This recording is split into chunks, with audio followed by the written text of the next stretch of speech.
Hello friends, इस video में देखने वाले हैं Codeforces round 870 problem C dreaming of freedom. ठीक है, तो ये बहुत ही इंटरेस्टिंग प्रॉब्लम होगा और इसका लॉजिक बहुत ही सिंपल है। ठीक है, बहुत ही सिंपल।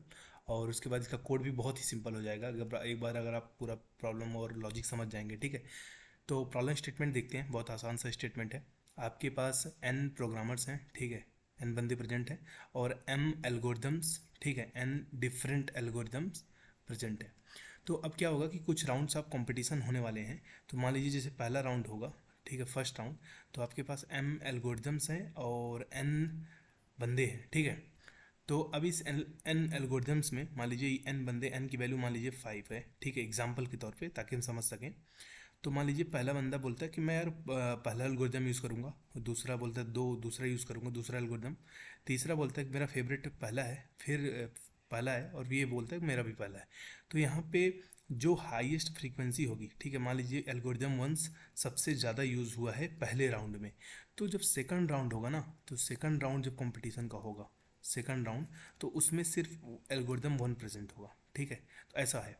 मान लीजिए n की वैल्यू 6 होती और वहीं पे ये 2 यूज़ किया होता और ये भी 2 यूज़ किया होता।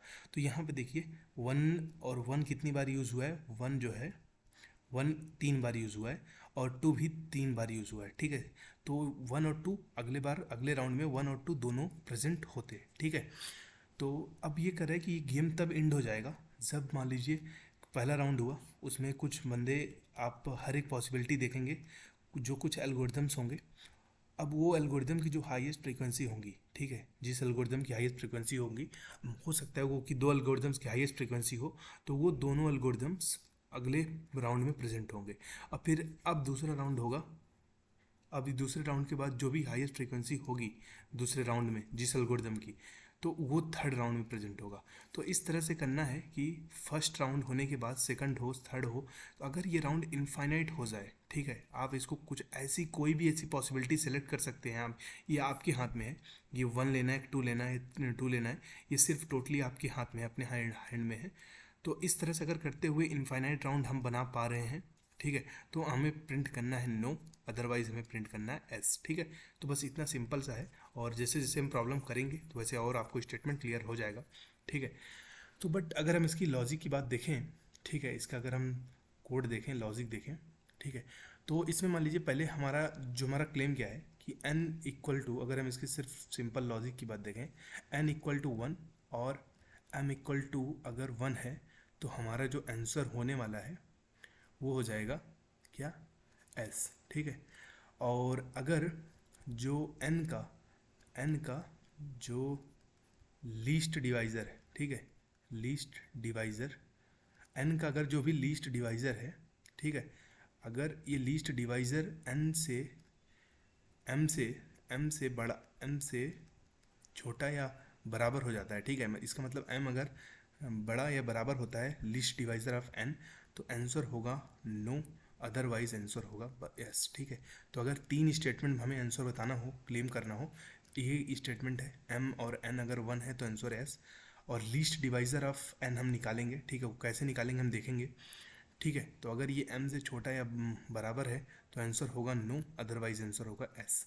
ठीक है, तो अब बट ये तो हमारा क्लेम है, अब हम एक एक चीज़ को प्रूव करेंगे। ठीक है, क्लेम इंपॉर्टेंट नहीं है इतना, बट हमें प्रूफ इंपॉर्टेंट है कि ये आया कहाँ से है। ठीक है, इसको हमने सोचा कहाँ से है, इसका पूरा प्रोसेस क्या है। ठीक है, तो उस प्रोसेस को हम समझते हैं। ठीक, तो पहले ये प्रोसेस तो हम ये वाला स्टेप तो हम जान जाएंगे। ठीक है, ये तो सबसे आसान है। क्यों आसान है, क्योंकि मान लीजिए n इक्वल टू 1 है। ठीक है, तो मान लीजिए आपके पास m एल्गोरिदम्स थी, मान लीजिए m की वैल्यू है 10, बहुत सारे हैं। ठीक, तो अब ये पहला प्लेयर तो एक ही एल्गोरिदम को ही चूज कर पाएगा, या तो 1 या तो 2 या तो 3। ठीक है, इनमें से कोई एक एल्गोरिदम मान लीजिए चूज करता है 4। तो अब बाकी सारे एल्गोरिदम तो की फ्रीक्वेंसी कितनी है, 0, और फोर्थ एल्गोरिदम की फ्रीक्वेंसी है 1। तो इसका मतलब पहले राउंड के बाद, फर्स्ट राउंड के बाद जो एल्गोरिदम बचेगा वो बचेगा कौन सा, फोर्थ बचेगा। तो ये हो गया ना 1, तो गेम हो जाएगा क्या, एंड आपका। तो इसका मतलब आंसर क्या हो जाएगा आपका, आंसर हो जाएगा एस की, हाँ इसको एंड करना पॉसिबल है। ठीक है, मतलब फाइनाइट नंबर उसमें। ठीक है, तो हमारा ये तो पॉस हो गया। बट हम अब ये वाला देखते हैं कि वहाँ अब इसमें क्या है कि मान लीजिए हम 2 टेस्ट केस बनाते हैं। ठीक है, अब उन दोनों क्लेम को समझने के लिए मान लीजिए n की वैल्यू हमारी इवन होगी। ठीक, n की वैल्यू अगर हमारी इवन है तो इस केस में आप देखिए, और हाँ m की वैल्यू कितना होगा, m की वैल्यू अब मिनिमम 2 से बड़ा होगा, क्योंकि m की वैल्यू 1 के लिए तो वो ऑलरेडी एल्गोरिदम तो एक ही है, तो वो तो रुक ही जाएगा, ठीक है, एक ही चॉइस है तो गेम वहीं रुक जाएगा और आंसर s हो जाएगा, ठीक। तो अब बचता है कि m की वैल्यू हमेशा या तो ग्रेटर देन 2 होगी, और n की वैल्यू या तो इवन होगी या तो n की वैल्यू ऑड होगी। तो n की वैल्यू इवन के लिए पहले देखते हैं, ठीक है। अब एक बताइए, n की वैल्यू इवन है, ठीक है, तो इवन नंबर है, कुछ भी n की वैल्यू इवन मान लीजिए 6 है, और m की वैल्यू हमें पता है कि 2 से बड़ी है, तो n/2 एग्जैक्टली n/2 नंबर्स क्या ले सकते हैं, मान लीजिए 1, और एग्जैक्टली n/2 नंबर्स क्या ले सकते हैं, 2, एल्गोरिदम 2, ठीक है। तो m की वैल्यू 2 से बड़ी है, हमें मैटर नहीं करता कि m की वैल्यू 10 है कि 20 है, ठीक है, क्योंकि हमें तो बस उसे डिसप्रूव करना है, हमको आंसर नो लाना है, ठीक है, इनफाइनाइट बनाना है, ऐसा पॉसिबल है। तो आप खुद बताइए, एग्जैक्टली अगर हम n/2 प्लेयर्स को, ठीक है, n/2 प्रोग्रामर्स को फर्स्ट एल्गोरिदम अगर यूज़ कर लें और n/2 exactly second algorithm use कर लें, तो क्या बताइए दोनों इक्वल हो जाएंगे। तो अगले राउंड में फिर से 1 और 2 एल्गोरिथम प्रेजेंट होगा सेकंड राउंड में। इस सेकंड राउंड में भी क्या करेंगे, सेकंड राउंड में भी आधे प्रोग्रामर्स को क्या दे दूंगा मैं, 1 एल्गोरिथम, आधे को क्या दे दूंगा, एल्गोरिथम 2। तो फिर से हमारा अगला राउंड होगा, इस तरह से हमारा राउंड क्या हो जाएगा, इनफाइनाइट, और हमारा आंसर जो होगा 1 नो, ठीक। तो इसका मतलब आप क्लियर समझ में आ गया होगा आपको, अगर n की वैल्यू इवन है, ठीक है, और m की वैल्यू अगर 2 है, 2 से बड़ी है, ठीक है, तो आंसर तो नो होने वाला है, ठीक। तो हमारा जो है एक चीज़ और आखिरी बचता है कि हमारा जब n की वैल्यू ऑड हो जाए और m की वैल्यू 2 से बड़ा है, ठीक है, तब क्या आंसर होगा। अब इसमें देखिए दो चीज़ें होती हैं, ठीक है, इसमें क्या केस है, अभी हम केस डिस्कस कर रहे हैं, ठीक है, जनरलाइज अप्रोच बाद में देख लेंगे।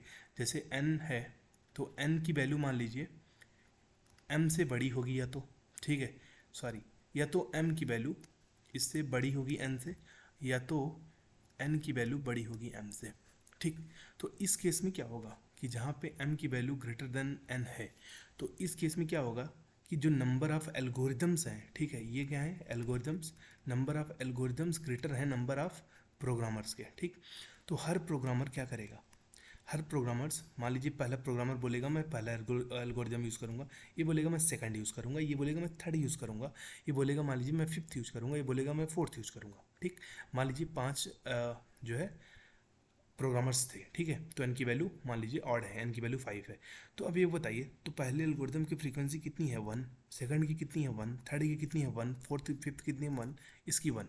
तो क्या ये पाँचों एल्गोरिदम्स अगले राउंड में यूज़ होंगे, ठीक है, बिल्कुल नेक्स्ट राउंड होगा इनका। अब जब इनका नेक्स्ट राउंड होगा,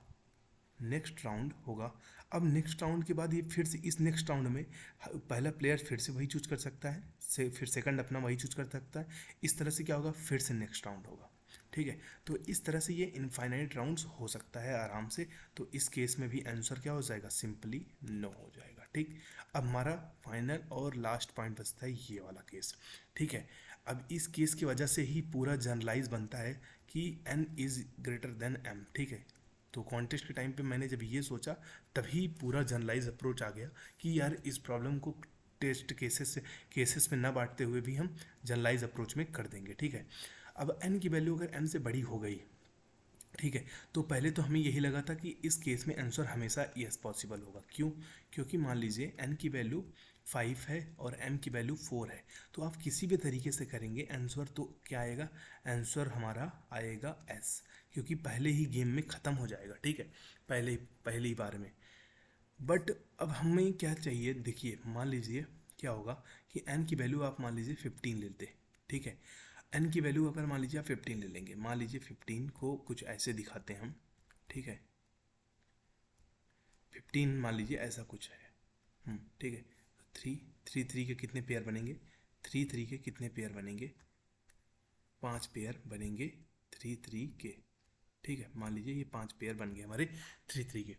तो अगर अब 3 के 5 पेयर बनेंगे, अब हमारी अगर m की वैल्यू अगर हम बोलें कि 5 है, ठीक है, 5 है, तो क्या ये यूज़ कर सकता है, ये तीनों 1 यूज़ कर सकते हैं, ये तीनों 2 यूज़ कर सकते हैं, ये तीनों 3 यूज़ कर सकते हैं, ये 4 और ये 5। तो इनकी फ्रीक्वेंसी आप देखिए बराबर है, 1 की फ्रीक्वेंसी, 2 की फ्रीक्वेंसी, 3 की फ्रीक्वेंसी, 4 की, 5 की। तो जो नेक्स्ट राउंड में यूज़ होंगे वो फिर से यही यूज़ हो सकते हैं, ठीक है। तो क्योंकि हर नेक्स्ट राउंड में ये पांचों प्रेजेंट होंगे, ठीक है। बट क्या होगा, तो क्या हो, बट अगर एन एम की वैल्यू 3 होती, तो 3 होती तब क्या इसकी फ्रीक्वेंसी हम इक्वल कर सकते थे? तो अब हमने ये ऑब्जर्व किया, हाँ इक्वल कर सकते हैं। जैसे हमने यहाँ 3 का पेयर बनाया, तो एन का जो एक डिवाइज़र है वो डिवाइज़र 3 भी है और 5 भी है। तो अगर 5 के लिए आंसर पॉसिबल है तो 5n/5, n/5 क्या मतलब 3, तो 3 के लिए भी तो पॉसिबल होगा, ठीक है। तो 3 के लिए भी पॉसिबल होगा। तो 3 के लिए कैसे पॉसिबल होगा? इस बार जो हमारा पेयर बनेगा ना वो 5 का बनेगा, ठीक है। मतलब 5 नंबर्स एक का, फिर अगला 5 और फिर अगला 5। तो 5 का बनने का मतलब क्या है कि 5 प्लेयर्स जो है एल्गोरिदम 1 यूज़ कर लें, और 5 अगले नेक्स्ट 5 कौन क्या यूज़ कर लें, 2 यूज़ कर लें, अगले 5 3 यूज़ कर लें, ठीक है। तो इससे क्या होगा कि ये सारे एल्गोरिदम्स इस राउंड में तो प्रेजेंट रहेंगे ही, अगले राउंड में भी प्रेजेंट हो जाएंगे। तो अगले राउंड में फिर से इसी तरह सिलेक्शन हो जाएगा और ये भी हो जाएगा इनफाइनाइट, ठीक है। तो इसका क्या मतलब है कि जो कि लीस्ट डिवाइज़र 15 का कितना था, 3 था। 15 का लीस्ट डिवाइज़र, अगर हम 15 की बात करें तो इसका लीस्ट डिवाइज़र कितना था, 3 और 5, ठीक है 3। तो अगर हाँ, अगर m की वैल्यू 3 से बड़ी या बराबर है तो आंसर नो होगा, अदरवाइज आंसर एस होगा। कैसे?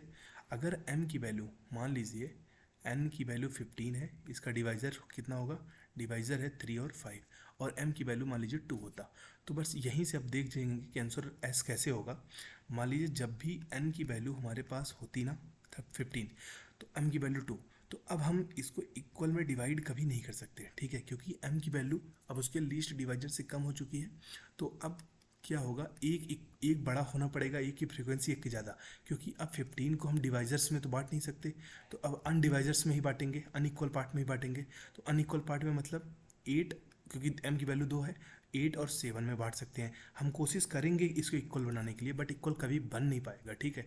तो 8 और 7 में बनेगा, तो 7 वाला का फ्रीक्वेंसी क्या हो जाएगी, कम हो जाएगी, तो ये हो जाएगा नेगलेक्ट, और यहाँ पे क्या बचेगा, 8 बचेगा। 8 जो है, 8 की जो फ्रीक्वेंसी बचेगी, 8 का फ्रीक्वेंसी मतलब एक ही नंबर वो प्रेजेंट है, और गेम आपका क्या हो जाएगा, यहाँ पे एंड हो जाएगा, ठीक है। तो यही इसीलिए हमने यहाँ फाइनल कंक्लूजन पे पहुँचे थे, जो कि लीस्ट डिवाइज़र जो था किसका, n का, अगर ये जो है m से छोटा या वो है, ठीक है, तो आंसर नो था, अदरवाइज आंसर यस था, ठीक है, एक्सेप्ट n=1 और m=1, ठीक है। यही कंप्लीट लॉजिक है, ठीक है। तो इसका कोड अगर हम देखें तो कोड बहुत ही सिंपल हो जाएगा, ठीक है। तो बट हमें क्या करना है कि हमारे पास जो टेस्ट केसेस है, नंबर ऑफ टेस्ट केसेस वो 10⁵ के रेंज में है। इसका मतलब हमें O ऑफ 1 में आंसर देना है, इसलिए हमें प्री कंप्यूट करना पड़ेगा least divisor of any number. Least divisor of any number का मतलब लीस्ट डिवाइज़र मतलब हम उसमें प्राइम में स्टोर कर रहे हैं, ठीक है, एक प्राइम नाम का एक वेक्टर बना रहे हैं, तो उसमें हम ऑलरेडी 10⁶ तक के नंबर को हम पहले ही स्टोर कर ले रहे हैं, क्योंकि मैक्सिमम नंबर हमारा 10⁶ हो सकता है। तो 10⁶ तक के नंबर को आप लीस्ट डिवाइज़र क्या होगा वो हम पहले स्टोर कर सकते हैं इस सीप के मेथड से, ठीक है। अगर आपको सीप नहीं पता है तो प्लीज़ आप सीप एक बार पढ़ लीजिएगा, आपको क्लियर हो जाएगा, ठीक है। प्राइम क्योंकि बहुत इंपॉर्टेंट एल्गोरिथम है, वेरी वेरी इंपॉर्टेंट, ठीक है। तो बट उसके बाद बस सीधा n और m लिया, अगर n की वैल्यू 1 है तो आंसर यस हो जाएगा, अदरवाइज आंसर नो हो जाएगा, ठीक है। अगर प्राइम ऑफ n m से छोटा है, ठीक है, प्राइम ऑफ n में हमने क्या स्टोर किया, लीस्ट डिवाइजर ऑफ n, तो आंसर हो जाएगा नो, अदरवाइज आंसर हो जाएगा s, ठीक है। तो बस इतना सा लॉजिक था। और हाँ, अगर आप सोचेंगे m=1 का केस हमने क्यों नहीं लिया, क्योंकि n क्या है, अगर m की वैल्यू मान लीजिए 1 होती, ठीक है, तो n का वैल्यू अगर 1 के लिए हम ट्रीट कर लिए तो n का वैल्यू अब होगा मिनिमम तो 2 ही होगा, n का वैल्यू 2 होगा, तो अब देखिए वो वाला केस कवर हो जाएगा कि अगर n की वैल्यू 2 है और m की वैल्यू 1 है, तो प्राइम ऑफ 2 जो है क्या हो जाएगा, प्राइम ऑफ 2 तो 2 ही होगा, तो इसलिए क्या है, छोटा हो जाएगा और आंसर हमारा क्या हो जाएगा, s हो जाएगा, ठीक है। तो बस कंप्लीट लॉजिक यही था। आई होप आपको वीडियो पसंद आए, वीडियो पसंद आए तो प्लीज़ चैनल को लाइक करिए, सब्सक्राइब करिए, ठीक है। मिलते हैं नेक्स्ट वीडियो में, नेक्स्ट कॉन्टेस्ट में। Thank you.